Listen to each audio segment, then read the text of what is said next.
dream destinations, exceptional cruises, polar adventures.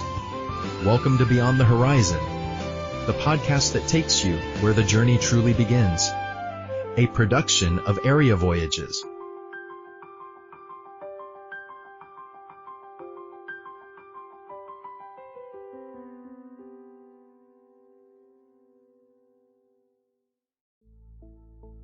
Imagine, just for a second, sitting across from a deeply skeptical loan officer at some sterile bank desk. Oh, man. I can picture the fluorescent lights already. Right. And you are pitching this business idea. You're asking for a massive line of credit. And your grand world-changing plan, you want to take tourists, put them on a series of increasingly tiny planes and boats, and send them into the absolute middle of the Amazon rainforest to live with a tribesman named Delphin. Yeah, the visual of that loan officer just slowly sliding your paperwork back across the desk is pretty vivid. You can almost hear the giant stamp of rejection hitting the folder. It is a spectacular categorical rejection. Yeah. Every single bank you approach says absolutely not, because the year is 1990. The tourism industry does not look anything like it does today. Not at all. It was a totally different world. So what do you do when traditional finance completely shuts the door in your face? Well, you take out 2 personal credit cards. You max them out completely down to the absolute last available cent. Which is just terrifying. It really is. You've done those first trips yourself. It's this make or break financial cliff dive where failure literally means personal bankruptcy. Yeah, there's no safety net there. None. But here is the wild part for you, the listener, to wrap your head around right now. Fast forward 35 years, and that maxed out credit card gamble has mutated into the most successful independent adventure travel company in the entire world. It's incredible. And the craziest detail of all, that original trip, that specific homestay with Delphin in Ecuador, is literally still operating and sitting right there in their catalog today. I mean, that completely shatters all the conventional wisdom surrounding corporate growth, right? And the scaling of a business model in general. Yeah. The fact that that specific itinerary survived is just a massive data point. Which brings us perfectly to the mission of today's deep dive. We are stepping into the fascinating, complex, and honestly industry-shaking ecosystem of G Adventures. To decode exactly how this company works, we are pulling heavily from a remarkably comprehensive source today. It's an extensive 2026 travel guide authored by Yvon Jr. Blanchette. Right, the travel and cruise specialist over at Area Voyages. Exactly. And his guide doesn't just, list vacations. It really dissects the anatomy of this company as a literal mechanism for socioeconomic change. Yeah, the guide treats the company almost like a living organism, like something that has evolved over 3.5 decades, adapting to all these major cultural shifts while somehow protecting its original DNA. So why should you, listen to this right now, dedicate an hour of your time to the corporate history of a travel agency? It's a fair question. Well, whether you are currently sketching out your next big international vacation or you're just fascinated by how a rogue business can completely disrupt a massive entrenched industry, this deep dive is an absolute masterclass. It really is. It's a masterclass in how travel, when it's engineered with profound structural intention, can serve as the ultimate tool for global wealth distribution. So, okay, let's unpack this, starting right at that moment of inception. Well, we really have to look at the architect of that inception, right? Because to understand the structural choices that followed, you have to look at the founder, Bruce Poon Tip. Right. His personal background basically serves as the blueprint for the entire company's worldview. He was born in Port of Spain, Trinidad. He has a Chinese father, a Chinese Venezuelan mother, and his family actually immigrated to Calgary, Alberta in Canada when he was just 6 years old. So you were looking at a childhood defined by multiple continents, intersecting cultures, and, the really stark experience of immigration. Exactly. That isn't just trivia. That forces a person to learn how to navigate totally different assumptions about how the world operates before they even reach high school. Yeah, his baseline reality was always about bridging cultural divides.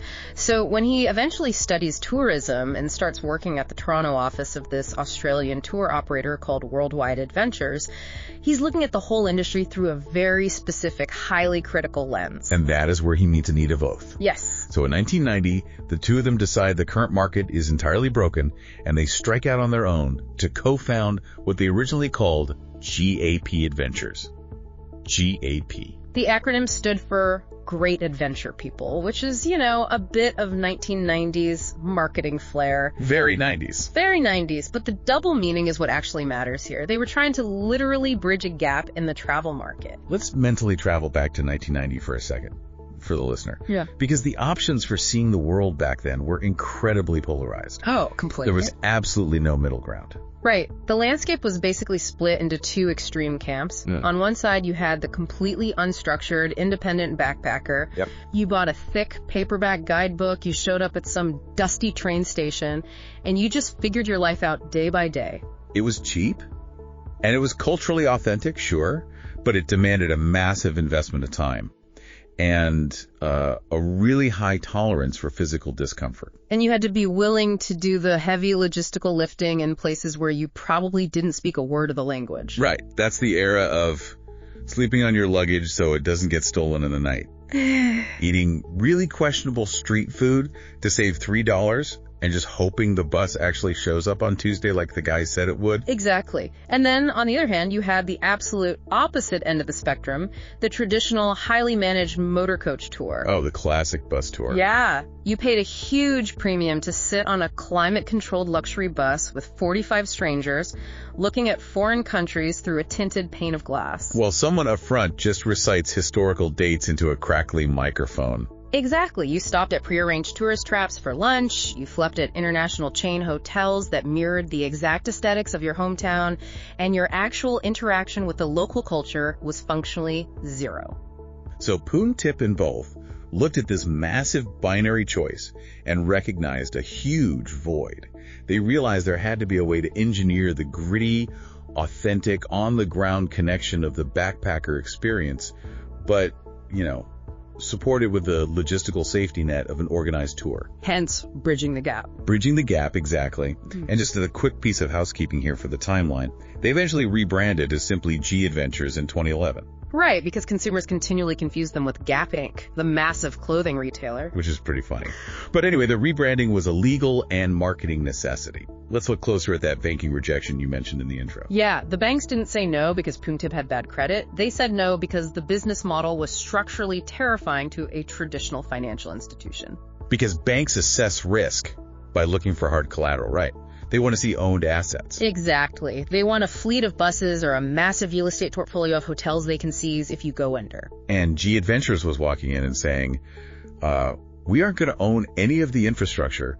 We are going to build our entire supply chain on localized human connection. Which circles us right back to Delphin and the Amazon. It does. Because the Yvonne Jr. Blanchette guide specifically highlights the survival of that exact Ecuadorian homestay as the purest expression of their economic philosophy. Keeping Delphin's family in the 2026 catalog isn't just a marketing gimmick. Right, or like a nod to nostalgia. Yeah, no, it is the actual proof of concept for localized wealth distribution. Okay, let me push back on that, though, because I hear proof of concept, but I also know how massive global corporations operate. Sure. G Adventures grew at a reported 40% annually throughout the 1990s and the 2000s. They are a global behemoth now. So is it really possible that a 35-year-old corporate model hasn't compromised its grassroots origins? That's the big question. Right. Or is keeping Delphin on the payroll just a brilliant, highly calculated PR move? Like a way to point to the Amazon and say, look, we're still authentic, while the rest of the company runs like a ruthless traditional corporation. Your skepticism is totally warranted. Because, historically, when a company scales to that massive size, the pressure from shareholders to standardize the product and extract maximum profit margins usually just crushes those micro-level partnerships. Exactly. It always happens. But the guide makes a really compelling argument here. That 40% growth wasn't achieved in spite of the grassroots model. The growth was actually powered by it. Okay, walk me through the mechanics of that. How does sending a few tourists to an Amazonian homestay mathematically fuel 40% year-over-year corporate growth? Well, it comes down to the economic concept of overhead and supply chain agility. Poon Tip's foundational belief was that travel can distribute wealth more equitably than almost any other industry, but only provided the money actually reaches the destination. Right. So when G Adventures pays a local family directly to house travelers or pays a local transport collective to move them around, they bypass the massive international hospitality conglomerates entirely. Meaning they aren't wiring money to a corporate headquarters in London or New York just to secure a hotel room in Quito. Exactly. The capital stays right in the local microeconomy. And for G Adventures, this meant their early corporate overhead was shockingly lean. Because they weren't buying hotels. Right. They weren't bleeding capital on maintaining depreciating assets like luxury buses or massive resorts. Their investment was entirely in vetting people. Wow. So as global consumer demand for authentic, non-packaged travel exploded, their ability to scale was only limited by their ability to find more local partners like Delphin. Yes. They could open a new route in Peru or Thailand in a matter of weeks. Not the years it takes to get permits and build a massive concrete hotel. They essentially built a highly scalable software company model, but they applied it to human travel logistics. That's a great way to put it. And the deep conviction behind this localized wealth distribution was actually tested in a very public, very extreme way during the 2008 global financial crisis. Oh, yeah.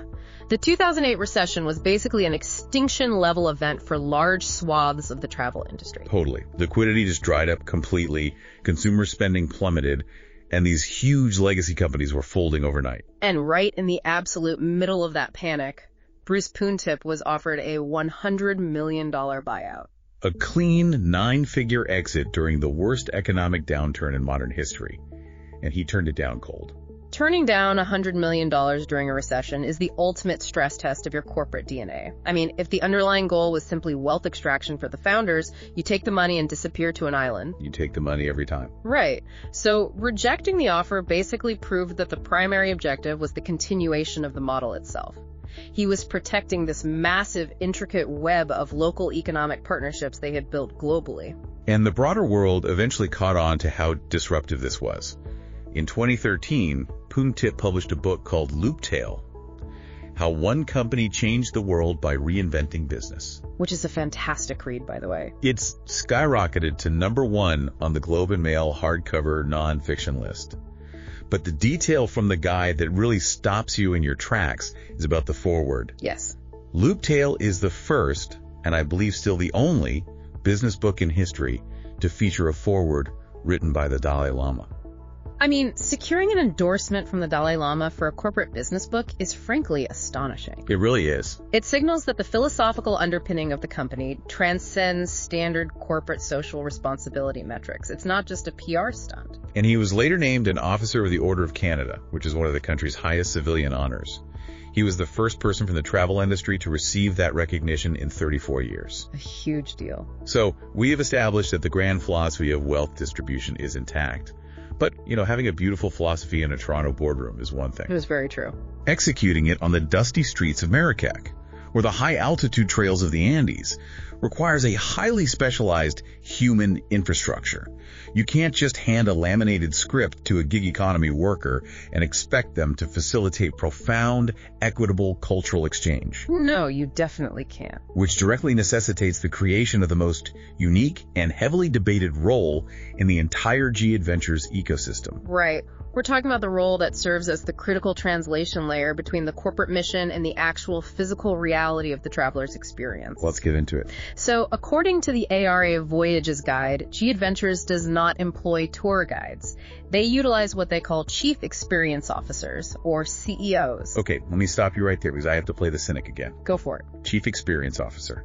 Isn't CEO just an incredibly gimmicky corporate speak title designed to make a standard tour guide feel important? It definitely sounds like it. It sounds identical to a coffee shop deciding to rebrand their baristas as, liquid energy mixologists. Right. At the end of the day, you were still just walking backwards holding a flag. I get it. The nomenclature absolutely invites that kind of cynicism. It sounds like classic corporate overreach. Totally. However, the source material makes a rigorous case that the distinction is not just semantic. It is structural and it is economic. The difference lies entirely in the employment contract and the systemic security it provides to the worker in the destination country. Okay, so break down the standard industry model they are rebelling against. How does the rest of the travel world handle guides? Well, in the traditional high-volume tourism sector, guides are treated as disposable gig workers. They are independent contractors pulled from a generic, rotating labor pool on a per-departure basis. Meaning they don't really work for anyone specifically. Exactly. They might wear a red shirt and work for Company A on Monday, and then put on a blue shirt and work for Company B on Thursday. They only generate income when they are physically standing in front of a group. So we are talking about zero job security, zero healthcare benefits, no paid time off, and absolutely no incentive to invest their loyalty into the long-term vision of the company they happen to be working for that week. None. The gig model creates a highly stressful, fundamentally transactional environment. Which makes sense. If you don't know when your next paycheck is, you're stressed. Right. The guide's primary motivation becomes securing tips to survive the off-season. And that inevitably bleeds into how they interact with the traveler. Taking them to specific shops where the guide gets a kickback. Oh, the classic rug shop detour where you're trapped for an hour. Exactly. So G Adventures completely dismantled this approach. Their CEOs are recruited directly from the local destination. They are born there. They speak the regional dialects fluently. They understand the unwritten cultural rules. But the crucial pivot here is that they are hired as full, permanent employees. Yes. Which fundamentally changes the psychology of the worker. They receive ongoing professional development, comprehensive benefits, and an actual tiered career pathway within a massive global organization. So let's examine how this economic retention strategy directly impacts the actual vacation you, the listener, experience. Let's use a tangible example. Consider a CEO operating in Morocco. Because that CEO has a financial stability of a full-time salary, they have the bandwidth and the security to spend years cultivating genuine, deep-rooted relationships with the artisan families deep in the Medina. Right, or the proprietors of a tiny off-the-grid guest house up in the Atlas Mountains. I see the angle here. If you are a stressed-out contract worker parachuting in for 3 days, you do not have the time or the emotional energy to build trust with a local family. You really don't. You are just trying to keep 16 tours from getting lost while checking boxes on a rigid itinerary. You cannot fake deep community ties. The CEO is the human bridge. Because they are economically secure and feel valued by the organization, they become genuinely invested in ensuring you experience their home country authentically. And the guide notes that these CEOs are heavily trained in group psychology to set a very specific social tone. And the groups are small, which makes that tone vital, right? They average around 10 people, capping at an absolute maximum of 16 for their standard classic tours. Yes. With a group that intimate, the CEO isn't there to micromanage every single second of your day or hold your hand through a museum. They aren't babysitters. Right. They are trained to foster an environment of curiosity, collaboration, and self-sufficiency.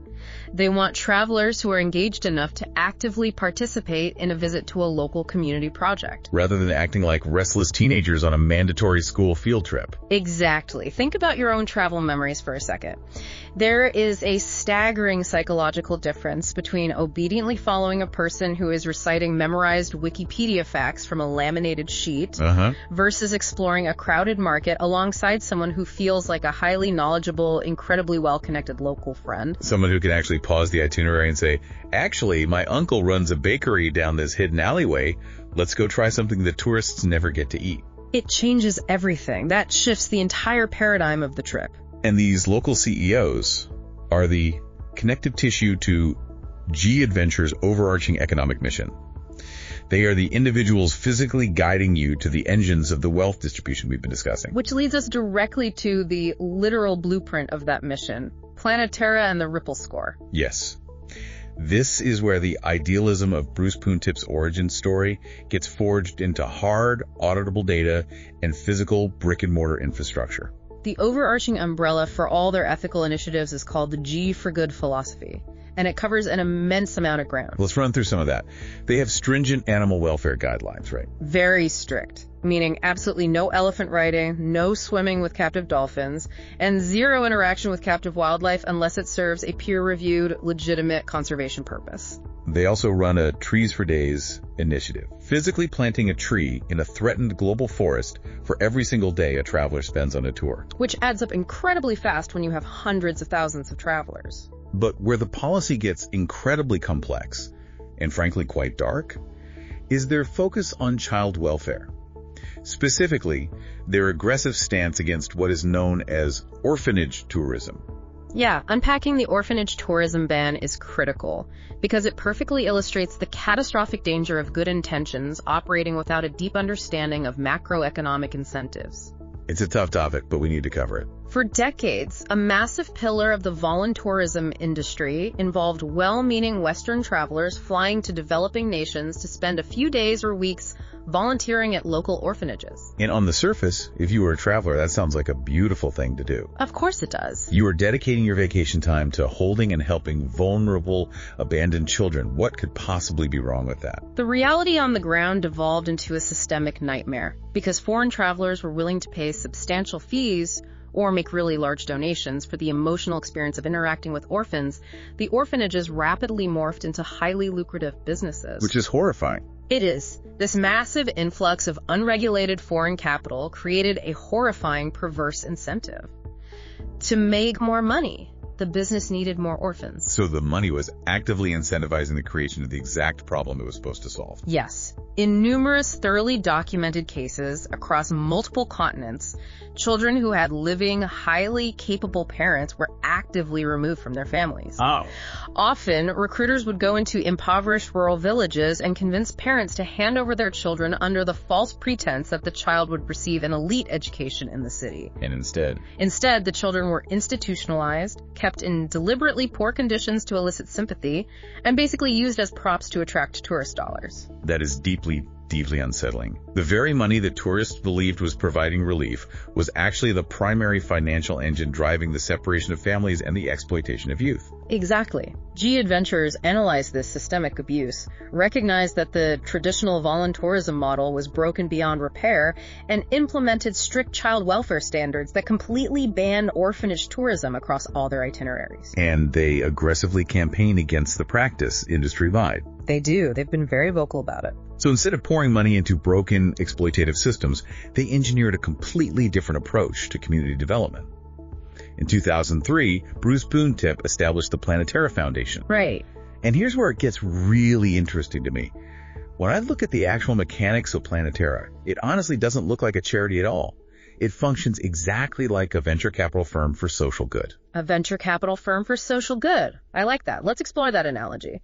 How does their capital deployment differ from a standard travel charity? Well, traditional charity in the travel space usually operates on a simple, guilt-driven drop-off model. A tour group visits a village.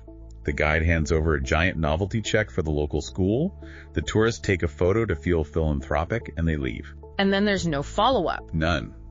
But Planetera doesn't just hand out passive grants. They act as seed investors. They identify marginalized communities, provide the initial capital, and provide intense business training to build sustainable tourism-based social enterprises. And here's the vital part, they hardwire those new businesses directly into the G-Adventures global supply chain. Yes. They are essentially guaranteeing the new business a steady stream of customers from day one. Which removes the biggest risk of starting a new business, customer acquisition. The ARAF Voyages Guide provides some brilliant case studies of this vertical integration. The examples are fantastic. Let's talk about the weavers in Peru. Okay, so they provided the seed funding for women's weaving cooperatives in the Sacred Valley near Cusco, Peru. So when G-Adventures travelers are en route to Machu Picchu, it is written into the actual itinerary that they stop at the cooperative. They learn the history of the textiles directly from the artisans, and they purchase goods at fair, non-haggled prices. It's an amazing model. Or take the vocational training restaurant in Phnom Penh, Cambodia. Right, I read about that one. It takes marginalized, at-risk youth off the streets and trains them in high-end hospitality and culinary arts. Every single G-Adventures group passing through Phnom Penh eats a meal there. But my absolute favorite example of this VC-style problem-solving is the female-run taxi service operating in Delhi and Jaipur in India. Oh, the Women on Wheels initiative.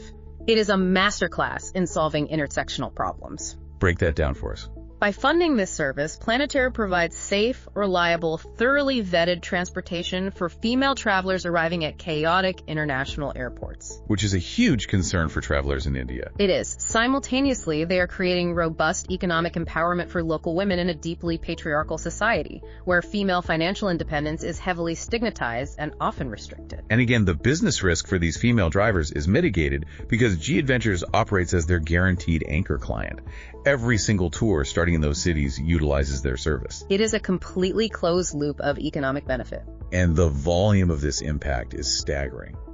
The guide notes that 90% of all G-Adventures travelers globally will visit at least one Planeterra project during their itinerary. That's hundreds of thousands of people funneling money directly into these local enterprises. But this raises a really crucial point for you, the listener. How do you, as an inherently skeptical consumer, actually verify that your vacation budget is doing what the marketing brochure claims? Right, because everyone claims to be ethical these days. Exactly. Which brings us to what might be their most disruptive, aggressive innovation, the Ripple score. The Ripple score is a revolutionary transparency metric in an industry that is basically built on opacity. If you navigate to the G-Adventures website right now and click on any specific tour page, you will see a prominent numerical score out of 100. And that number represents the exact audited percentage of the money spent on the ground during that specific trip that actually remains within the local economy. To put that in macroeconomic terms, the Ripple score is a direct measurement of leakage. Explain leakage for us. Leakage is the percentage of tourism revenue that bleeds out of the host country to pay multinational airlines, foreign-owned hotel chains, and imported food suppliers. So if you go to a resort in Jamaica, but it's owned by a company in Spain, and they serve imported American beef, almost all the money you spend leaks out of Jamaica. Exactly. Oh, yeah. G-Adventures is publicly scoring their own supply chain to fight that.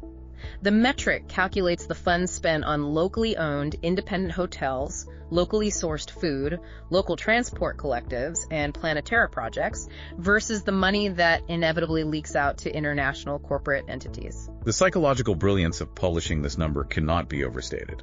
I mean, for the last 20 years, ethical travel, or sustainable tourism, have been incredibly vague, highly manipulatable marketing buzzwords. Oh, absolutely. Any massive conglomerate could slap a picture of a green leaf on their homepage and claim they were eco-friendly just because they asked you to reuse your hotel towel. Right. Save the planet, don't wash this towel. But meanwhile, all the profits go to a billionaire in another country. Yes.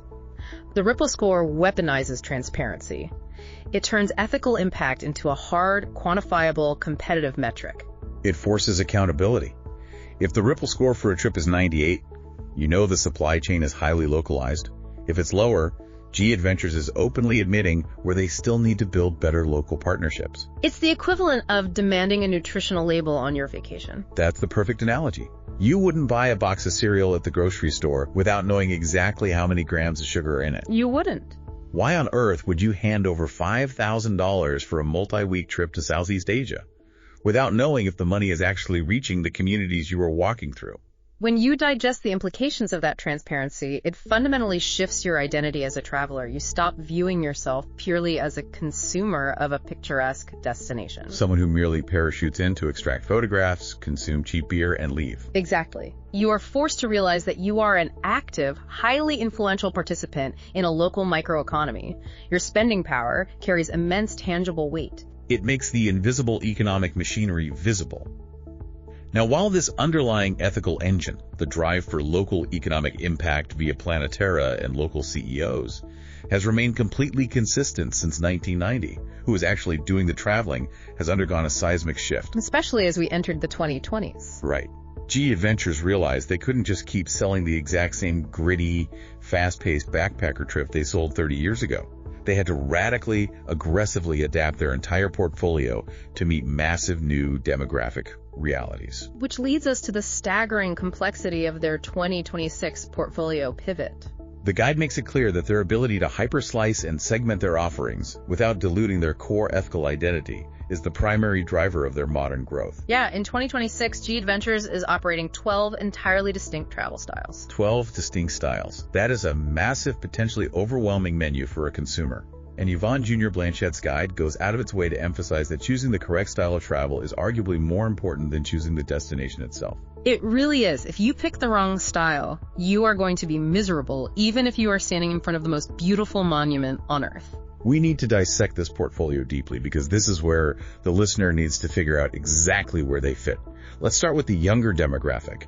Let's talk about Roamies. Roamies is a fascinating structural partnership. It targets the 18 to 35-year-old demographic, but it does so by teaming up directly with Hostelworld, the massive global booking app for hostels. Exactly. This is such a smart play. They recognize that Gen Z and younger millennials are already using Hostelworld not just to find cheap beds, but as a social networking tool to meet other digital nomads. So G Adventures essentially merged the unstructured social spontaneity of a hostel with the logistical backbone of a CEO-led tour. The group dynamics here are entirely unique. Romies allows for slightly larger groups, up to 24 people. It leans heavily into a highly social, community-driven backpacker vibe, but the itinerary is built around the world's most highly rated boutique hostels. You get the late-night social energy of the Boston Common Room, but you don't have to stress about how to catch the bus to the next city at 6 a.m. Right, because the CEO is handling that part. And how does that differ from their 18 to 30-somethings style? Because that targets the exact same age bracket. It does. The 18 to 30-somethings line is essentially the modernized version of the original 1990 GAP Adventures concept. It is designed to be faster, cover more geographical ground, and operate at a much lower price point. So it's for a different mindset. It utilizes very basic budget accommodations and simple transport. It's for the younger traveler who wants to maximize what they see on a tight budget, whereas Romies is specifically for the traveler whose primary goal is socializing and digital nomad networking within the hostel ecosystem. Got it. Now, let's pivot from the budget land tours to the water. We have to talk about the marine style. Oh, the Galapagos project. Yes. Specifically regarding the Galapagos, because the 2026 guide drops a major technical detail here. G Adventures doesn't just charter random boats down there. They're launching a brand new custom-built ship in October 2025, specifically for the Galapagos Islands. And that's a huge deal because the Galapagos is one of the most strictly regulated, ecologically fragile environments on the planet. Operating a marine tour there requires massive environmental compliance. The guide notes this new ship is engineered to have a 30% lower carbon footprint than standard vessels in the region. How on earth do you achieve a 30% reduction in marine emissions? It requires a combination of incredibly advanced naval architecture and hybrid marine propulsion technologies. A 30% reduction isn't achieved just by asking guests to reuse their towels. Right, you can't fake that number. No. It involves optimized hull designs to reduce hydrodynamic drag, utilizing cutting-edge hybrid engine systems that maximize fuel efficiency, and highly advanced onboard waste and water treatment facilities that ensure zero harmful discharge into the protected marine reserve. It is a massive capital investment that proves their G for good philosophy extends to their hard assets. They're literally building it into the steel of the ship. They are. The portfolio also includes local living, which are week-long, deep immersion host family stays where you barely move locations, plus active styles for hardcore trekking and wellness styles focused on mindfulness and physical restoration. But we have to focus on two massive product launches from the last couple of years that absolutely shattered their internal sales projections. Yes. The first is called Gelux, with a G, G-E-L-U-X-E. Launched in 2024. Bruce Poon Tip went on record stating that Gelux was the most successful, rapid product launch in the company's entire 35-year history. Gelux targets a very specific demographic, active adults aged 50 and above. Right. These are individuals who remain highly physically capable. They still want to kayak through mangroves, they want to hike mountain passes, they crave deep cultural immersion, but their tolerance for suffering has completely vanished. They are done roughing it. Exactly. At the end of a grueling day, they want genuine comfort. They want a stunning hotel room, elevated culinary experiences, and a slightly slower, more forgiving itinerary pace. They even built in what they call OMG stays, which are these hand-picked, architecturally standout boutique properties. They really thought of everything for that age bracket. But I have to challenge this concept heavily. Let's hear the critique. If Gelux is fundamentally just slower travel, utilizing expensive, fancy hotels with better food, specifically heavily marketed to the 50-plus crowd, aren't they just reinventing the exact traditional, sanitized luxury bus tour they originally set out to destroy back in 1990? Are they just slowly becoming the enemy they hated? Exactly. Are they selling out? That is the exact critique industry purists leveled at them. But it demonstrates a complete failure to understand a massive global demographic shift. Yeah. You're assuming the 50, 60, and 70-year-olds of the 2020s behave identically to the 50-year-olds of 1990, and they absolutely do not. That is a really fair point. My parents are in their late 60s, and they are routinely doing physical activities that my grandparents at that same age wouldn't have dreamed of attempting. They go gravel biking in the mountains, My grandparents went to bingo. Exactly. The generational expectations of aging have completely transformed. Previous generations often sought complete passivity in travel as they aged. They wanted the guided bus tour, the cruise ship deck chair, the total absence of physical exertion. Right, but the current generation holding this wealth wants to remain highly active, but they refuse to be uncomfortable. Deluxe is not a passive, tinted window bus tour. You are still sweating as you cycle through rural villages in Vietnam. You are still getting muddy hiking in Patagonia, and you are still deeply engaging with the local planetary community projects. I see the distinction. You haven't abandoned the adventure, you've just abandoned the endurance mentality of the backpacker. You don't need to prove how tough and gritty you are by sleeping on a lumpy, spring-filled mattress in a hostel anymore. You want the adrenaline and the dirt during the day, but you want the high-thread count sheets and a spectacular glass of wine at night. Exactly. It is a brilliant synthesis of rigorous adventure and high-end comfort. They successfully identified a massive cohort of individuals holding significant disposable wealth who felt totally ignored by the extreme bare-bones adventure market, but completely bored to tears by the traditional, sterile luxury market. And speaking of identifying massive, ignored demographics, let's dissect the second major launch, Soloish, launched in late 2024.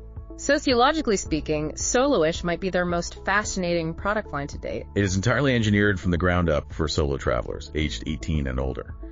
Now, solo travel has been booming across the industry for years, but historically, the industry treats solo travelers terribly. Oh, they penalize them constantly. Usually, a solo traveler just joins a regular group tour, gets hit with a massive, punitive, single supplement fee, just for wanting their own room, and then has to endure the social agony of being the odd one out in a group composed entirely of couples. It's a miserable dynamic. Soloish violently strips all that away. The entire group is comprised of solo individuals, and they made an incredibly deliberate design choice that I want you to explain. Every single Soloish departure is led exclusively by a female CEO. Yeah, that mandate serves two very distinct, highly calculated purposes. First, the industry data overwhelmingly shows that solo travel skews heavily female. Women are exploring the world alone at unprecedented rates.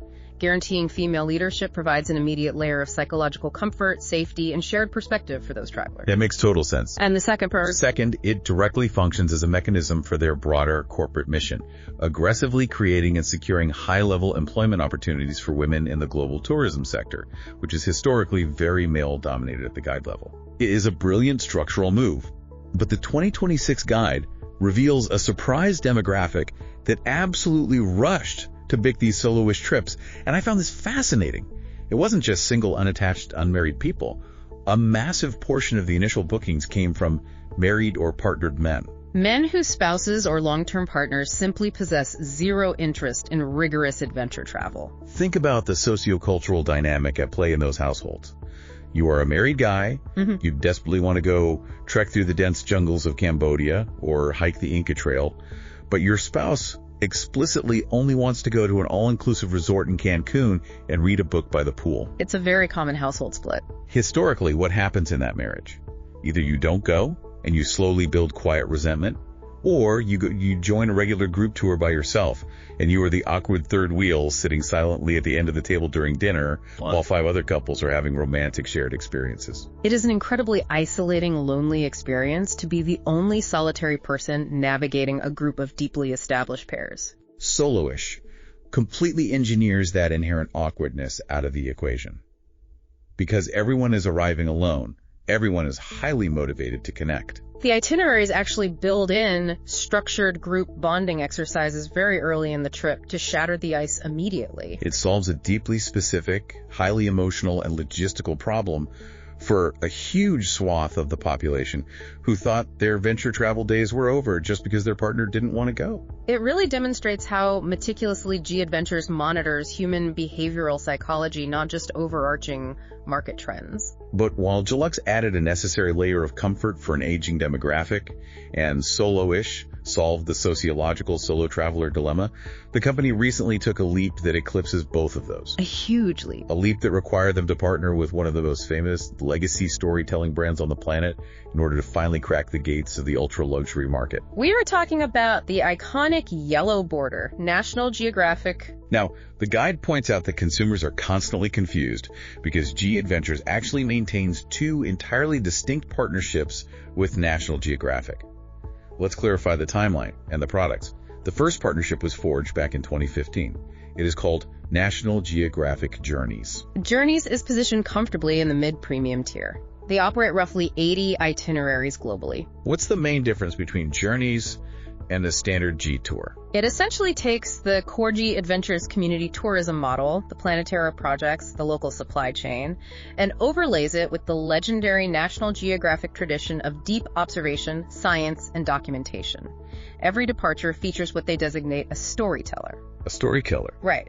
A highly specialized local expert whose mandate is to bring the deeper historical and ecological narrative of the destination to life. They also launched a very smart sub-program under this umbrella called Family Journeys, which is adapted specifically for families with children aged 6 and up. It's brilliant for parents who want their kids to actually learn something profound about the world while they travel, rather than just dragging them to a theme park. But the earth-shattering news, the development that the guide calls the most significant product shift in the company's history, is the second partnership. It was announced in late 2025, with bookings opening in January 2026 for actual departures in 2027. It is called National Geographic Signature with G Adventures. Signature is their aggressive entry into genuine, uncompromising, ultra-luxury, small group travel. We are talking about the highest possible echelon of travel. Boutique private lodges in the savannah, the highest tier of culinary inclusions, experiences comparable to the most elite, astronomically expensive ultra-luxury operators on Earth. They launched with an initial 29 itineraries in premium destinations like South Africa, Japan, Peru, and Jordan. And the underlying logic behind this partnership is a fascinating, highly strategic corporate trade-off. Very strategic. National Geographic brings the elite prestige and the legacy branding required to open the door to a highly lucrative, profoundly wealthy audience. And in return? In return, G Adventures brings their structural community tourism, the vetted Planetara model, into a sector of the travel industry that is historically entirely insulated from authentic grassroots impact. Because the ultra-luxury sector is notorious for constructing massive invisible walls between the wealthy traveler and the socioeconomic reality of the host country. And this is exactly where I need to launch a major pushback, because this concept feels like a massive, irreconcilable paradox. Let's hear it. Can you truly claim to have grassroots community impact while you are sitting in a bespoke leather chair sipping vintage champagne on the deck of a private 5-star luxury lodge in South Africa? Doesn't the very nature of ultra-luxury inherently distance you from the local reality? It's a great question. It just feels completely contradictory to the guy who maxed out his credit cards to sleep on a mat in the Amazon. Your skepticism is entirely valid, and it is the central tension of this new product line. How do you reconcile the gritty, egalitarian ethos of a 1990 backpacker startup with the 2027 ultra-luxury private safari lodge? Exactly. How do you square that circle? The answer isn't in the marketing. It lies deep within the structural mechanics of how the itineraries are built. In a traditional luxury tour, if there is a community visit on the schedule, it is almost always an optional, highly sanitized, heavily staged excursion. Right, you can easily skip it if you prefer to get a massage or stay by the infinity pool. It's a quick 2-hour poverty tourism photo op designed to make the wealthy client feel philanthropic before they head back for a 5-course dinner. Which is pretty gross. Precisely the dynamic G Adventures wanted to destroy. During the negotiations for Signature, G Adventures mandated that their community tourism components must be integrated into every single itinerary as a structural element. So it's not optional. It is woven into the DNA of the trip. The private lodge itself must be locally owned, not a foreign conglomerate. The high-end food must be sourced from local agricultural cooperatives. It is not an optional add-on. And this introduces a profound mathematical reality regarding how wealth scales in the global economy. Walk me through the math on that. How does the Champagne Lodge equal grassroots impact? Think about the pure mathematics of tourism leakage and volume. A budget backpacker might inject $50 a day into a local economy. Okay. A signature ultra-luxury traveler might spend $2,000 a day. If G Adventures can redirect even a fraction of that massive, concentrated luxury spending through their established, equitable Planet Terra framework, ensuring those massive transportation and accommodation budgets are flowing into local enterprises, the localized economic impact is astronomical. Let me make sure I'm grasping this. You are arguing that by cracking the ultra-luxury market, they are mathematically capable of distributing far more wealth than they ever could by purely catering to the budget backpackers they started with. It is the ultimate evolution of the model. They are essentially Trojan horsing their wealth distribution infrastructure into the highest echelons of global wealth. They aren't abandoning their core values. They are weaponizing the massive budgets of the ultra-rich to serve those values on a scale that was previously impossible. Exactly. That is a brilliant, albeit slightly Machiavellian way to look at it. Yeah. But to fully understand, if any of these travel styles, from the hyper-social roamies to the ultra-luxury signature, is actually right for you, the listener, we have to look under the hood. We have to examine the granular mechanics. Right. We have to examine how these trips are priced, how the daily logistics operate, and crucially, who their rivals are in the fiercely competitive market. Because the G Adventures model, even with 12 different styles, is explicitly not for everyone, understanding their unique pricing structure is paramount to setting accurate expectations before you hand over your credit card. The AOIA Voyages Guide is incredibly explicit about this warning. G Adventures is not an all-inclusive operator. Not at all. When you pay your upfront base fare, it covers your nightly accommodation, your internal ground transport, the services of your CEO, and very specific included activities. What it deliberately, strategically does not include are your international flights, your required travel insurance, and crucially, most of your meals, especially lunches and dinners. This point regarding the exclusion of meals is a fundamental philosophical choice by the company. It is not simply an accounting trick to artificially lower the advertised brochure price. I'm going to throw an analogy at you. It feels like their entire model is designed to be the anti-cruise ship. Yes. But honestly, let's have a real debate here. If I am a hard-working person and I am dropping $5,000 for a desperately needed 2-week vacation, shouldn't I be allowed to be just a little bit lazy? Many people feel that way. Why do I have to wander around a chaotic, unfamiliar foreign city, doing math in my head, budgeting for my own dinner every single night? Isn't the entire point of getting for an organized tour to alleviate the mental load of making decisions? If your primary overriding goal for a vacation is absolute mental passivity and decision fatigue elimination, then I will be blunt. An all-inclusive beach resort or a massive traditional cruise ship is the better fit for you. Fair enough. But G Adventures refuses to include those meals because they operate on the premise of destroying what the tourism industry calls the golden cage syndrome. The golden cage. Yeah. That perfectly encapsulates the feeling. Expand on that. Imagine you have paid $10,000 for a family stay at an all-inclusive resort in Cancun. Every single meal, every cocktail, every snack is already paid for before you even leave your house. It's all sunk cost. Right. Now imagine you want to leave the walled compound of the resort and go try an amazing, authentic, locally owned street taco stand in the actual town. Because you have already paid for the massive buffet back at the hotel, buying those tacos means you are effectively paying twice for the same meal. You are financially punished for exploring. Exactly. The psychology of sunk cost kicks in. I already paid for the buffet, so I am going to stay inside the compound and eat the buffet. The financial incentive traps you inside the foreign-owned resort. Yes. And because you stay inside, the local community outside the walls sees almost zero economic benefit from your presence in their country. By deliberately stripping most lunches and dinners out of the upfront cost, G Adventures completely aligns the traveler's financial incentives with local economic discovery. They are forcing you gently but firmly out of the hotel lobby and into the local economy. Exactly. I see the logic, but isn't that overwhelming for someone in a country where they don't speak the language? What if I can't read the menu? That is precisely where the CEO comes back into play. Yeah. You aren't doing it entirely blind. The CEO is there to curate the experience. They point you toward the bustling night markets. They translate menus at the tiny family-run cafes. They guide you to the specific street food stalls that are incredible and won't give you food poisoning. They actively facilitate and direct your local spending. It ensures the money diffuses into the community organically, like a capillary system, rather than being concentrated into a single pre-contracted massive hotel restaurant. Exactly. Okay, so that clarifies how they operate the daily mechanics. Now let's map out the competition. Because you, the listener, have a lot of choices when you open your laptop to book a trip. Yvon Jr. Blanchette provides a razor-sharp breakdown of the competitor landscape in his guide. He really does. Let's run through the major players. The closest direct competitor, by a massive margin, is Intrepid Travel. Intrepid is an Australian-owned powerhouse. They are incredibly similar to G Adventures in their overarching philosophy.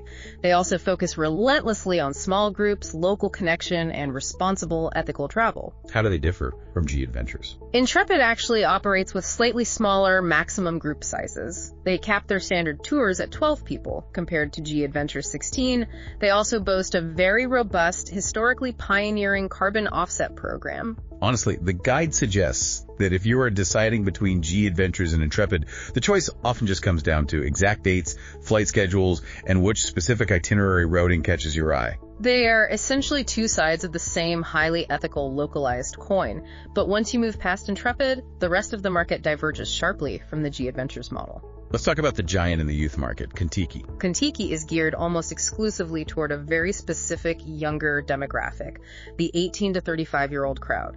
It operates with vastly larger group sizes, often filling entire full-size motor coaches.